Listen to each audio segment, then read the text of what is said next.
Revista Oeste, Javier Milei anuncia fim do financiamento público para partidos políticos na Argentina. Ô, Glória, é um sonho, é o meu sonho, tá? E eu creio também que é o sonho de uma grande maioria aqui no Brasil. Também acabarmos com o financiamento público de campanha no Brasil.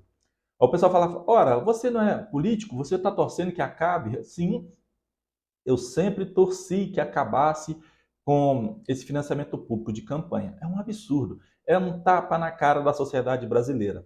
Olha, aumentar o fundo eleitoral de 2 bilhões e pouco para 4,9 bilhões de reais para as eleições deste ano. Então, quase 5 bilhões de reais serão jogados no lixo na eleição deste ano, né, pessoal? Então, a gente não pode aceitar. E esse montante é gasto a cada 2 anos, que é de 2 em 2 anos nós temos eleições aqui no Brasil. Então, deveríamos seguir, sim, o exemplo do Javier Milei, né? Está fazendo um grande início de mandato lá na Argentina, cortando na carne, com muitas medidas austeras, os gastos do governo argentino. E está surtindo efeito positivo, que ele já resgatou a confiança da comunidade internacional, dos investidores estrangeiros. O risco argentino já caiu para 848 pontos, e trouxe na outra nossa transmissão, né, pessoal? Então, arrumando a casa, é dessa direção, reduzindo o gasto. Não tem como você equilibrar as contas se você só buscar aumentar as receitas, mas por na mesma direção você segue aumentando os gastos. Então, essa conta nunca vai fechar. O ideal é realmente enxugar a máquina pública, realizar ali privatizações, liberar o mercado, dando condições e desburocratizando para que a iniciativa privada ela realmente opere no campo empregatício, produzindo emprego e renda para mover a sociedade. Essa é a fórmula básica para o sucesso econômico. Saiu daí, pessoal, não vai dar certo. Pode até passar uma falsa impressão que vai dar tudo certo, que estará crescendo, mas aquilo ali é uma falsa impressão. É muito efêmero aquele efeito. Depois vem a derrocada, vem a decadência e vem a ruína econômica. Então, parabéns mais uma vez para o Javier Milei, está cortando a farra dos políticos com verba pública no período de campanha. E eu sonho aqui no Brasil, sonho não, tenho um objetivo que ver ainda aqui no Brasil também reduzir essa farra com dinheiro público em períodos eleitorais. Só que lá é o fundo eleitoral, tá? Não é o fundo partidário. Existem dois fundos, Sandra. Tem o fundo partidário e o fundo eleitoral. O fundo partidário, os partidos recebem todos os anos, independente de ter eleição ou não. E o fundo eleitoral só no ano eleitoral. E eu não concordo com nenhum dos dois, tá?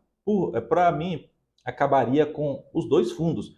Se o partido quer realmente disputar eleições, se o candidato busca se eleger, que ambos financiem as suas próprias campanhas, tanto o partido por meio dos seus filiados ou produção de eventos ali para arrecadar fundos, e o candidato ele se planeje e se prepare financeiramente para bancar sua própria campanha, e também que seja permitido a ele buscar ali apoios financeiros por meio da iniciativa privada. Não sermos obrigados, eu e vocês, financiarmos campanhas, exemplo aí, né? A gente financia campanhas de políticos de esquerda, que depois, ao elegerem, se voltam contra a gente, querendo acabar com os nossos valores, né? Então, com as nossas liberdades.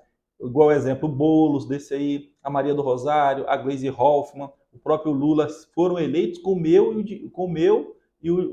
dos senhores, com o meu dinheiro e o dos senhores, né? E ninguém perguntou se eu queria financiar a campanha do Lula. Ninguém me perguntou também se eu queria financiar campanha de candidatos do PSOL. Por isso que eu acho muito errada essa regra, e o dia que eu puder lutar para mudar, e assim eu vou estar fazendo. Vou estar lutando para acabar com fundo partidário e fundo eleitoral. Quero nem saber. El Salvador, pessoal. Partido de Bukele vence em 43 dos 44 municípios de El Salvador. Então, tivemos também, agora recentemente, eleições municipais lá em El Salvador. E o presidente Nayib Bukele, que já foi reeleito com mais de 85% de aprovação, um índice gigantesco, considerando uma eleição presidencial, né? Ele foi reeleito mesmo com o apoio maciço da sociedade salvadorenha e causou muito alvoroço aqui nos esquerdopatas e nos corruptos do Brasil, em especial a imprensa corrupta, né? Ela ficou esperneando aí, os blogueiros aí da Globo e de outros veículos aí da CNN, ficaram ali dando pitaco, falando que é populismo, é isso e aquilo, que não sei o quê. Ele está certo, ele está descendo o cajado lá na violência, reduziu bastante os índices de violência, conseguiu tirar El Salvador das primeiras posições do ranking de violência do mundo e colocou lá atrás, tá? Lá deixou muitos países bons aí para trás e está livrando realmente o povo salvadorenho do jugo da violência.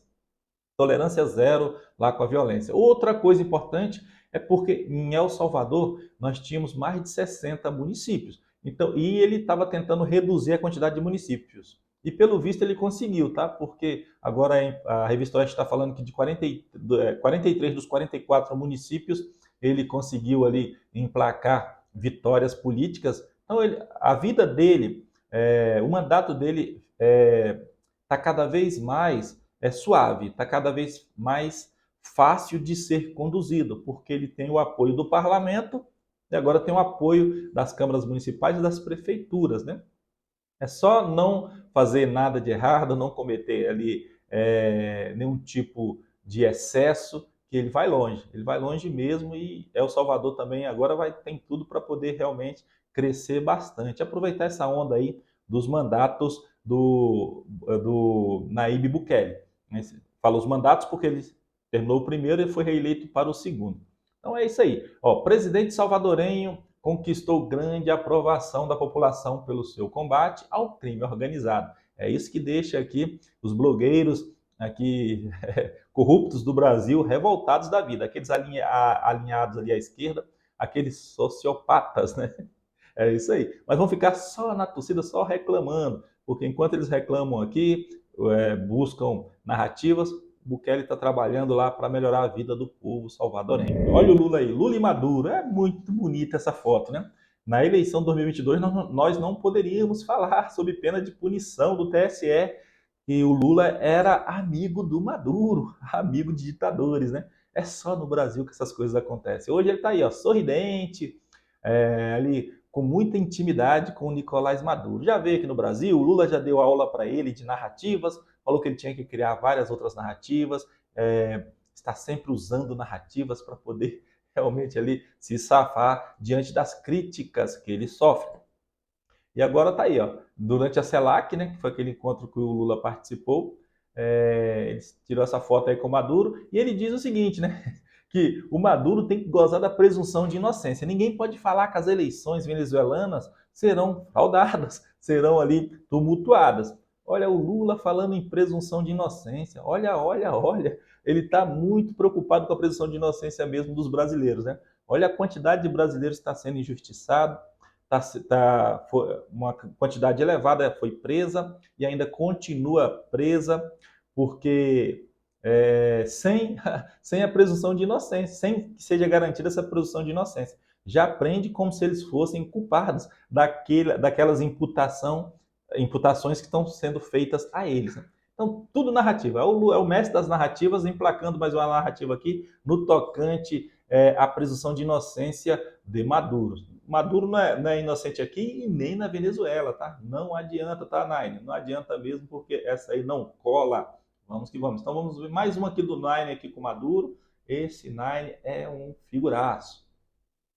Lula sugere que opositora, ó, isso aqui pegou pesado, né, pessoal? Lula sugere que opositora de Maduro, impedida de disputar a eleição, pare de chorar, entre aspas, e indique outro candidato. E aí o Lula buscou fazer um paralelo entre a situação dele com a da Maria Corina Machado, né? Só que é totalmente diferente. As histórias são totalmente opostas.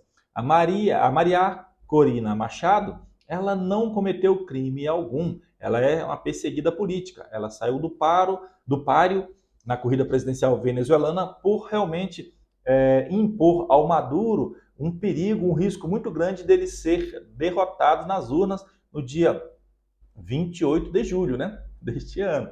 E o Lula, ele ficou encarcerado por mais de 500 dias por ter sido condenado por participar do esquema fraudulento, corrupção, desvio de recurso público, e ele teve ali provas sobradas nos autos, tanto é que foi condenado em primeira instância, a sua condenação foi aumentada em segunda instância, e o Superior Tribunal de Justiça manteve a condenação, o Supremo Tribunal Federal também, num primeiro momento, o manteve condenado. Então ele ficou ali guardado por mais de 500 dias e uma pena total de mais de 12 anos.